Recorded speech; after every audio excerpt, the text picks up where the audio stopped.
Hair transplant क्या सिर्फ ये मेल्स आदमियों में होता है, फीमेल्स में नहीं होता है? ऐसा कुछ नहीं है।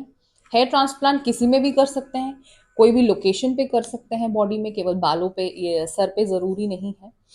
तो लॉट ऑफ फीमेल्स, बहुत सारी औरतें भी हेयर ट्रांसप्लांट कराती हैं। क्यों क्यों ज़रूरत पड़ जाती है उन्हें हेयर ट्रांसप्लांट की? बिकॉज़ जैसे आदमियों को मेल पैटर्न हेयर लॉस होता है, तो एज़ कंपेयर टू आदमी लोग, फीमेल्स कम होती हैं, आदमियों में ज़्यादा गंजापन होता है।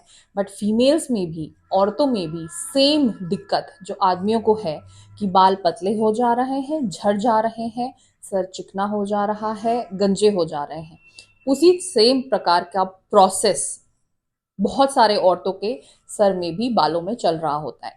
इनफैक्ट हम सभी में टाइम के साथ साथ, एज के साथ साथ, हम सभी के बालों की जो मोटापन है, वो धीरे धीरे वो मोटापन पतले में कन्वर्ट हो जाता है। इसलिए आप देखते हो कि ओल्ड एज में बहुत सारी औरतों के बाल, सर पे जो बाल होते हैं वो बहुत पतले से हो जाते हैं, डेंसिटी बहुत कम हो जाती है। सो मेल्स की तरह औरतों में भी बालों की डेंसिटी बहुत कम होती है।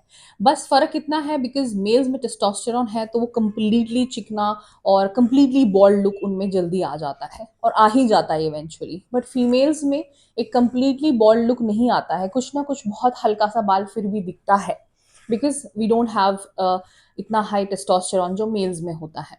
सो अगर आप इस प्रॉब्लम से सफ़र कर रहे हैं, जिसमें आपकी बालों की डेंसिटी, बालों का जो मोटापन है वो बहुत तेज़ी से कम हो रहा है, झड़ रहा है, वो तो चलो साथ में अलग चीज़ है, then you might be suffering, आपको फीमेल पैटर्न हेयर लॉस हो सकता है, जो इवेंचुअली आपकी डेंसिटी परमानेंटली छीन लेगा, जैसे आदमियों की छीन लेता है। इसको करेक्ट टाइम पे अगर आप ट्रीटमेंट लेते हैं, एंड फ्यूचर में आपको क्या क्या यूज प्रोडक्ट्स में करना है, क्या नहीं करना है, इसको समझते हैं, देन आपकी डेंसिटी बच सकती है। ऐसा कोई नहीं एज होगी कि आपको एक बॉल्ड, गंजापन का लुक आए, राइट? एंड ऐसा कौन सी एज पे हो सकता है, ये सबकी बॉडी में अलग है। ऐसा नहीं है कि किसी को जल्दी नहीं हो सकता या किसी को हमेशा बाद में ही होता है।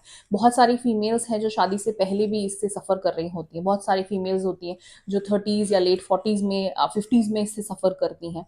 सो इफ़ इट इज़ आपके जेनेटिक्स में अगर ऐसा कुछ है, देन यस, आप में ये जल्दी स्टार्ट हो सकता है।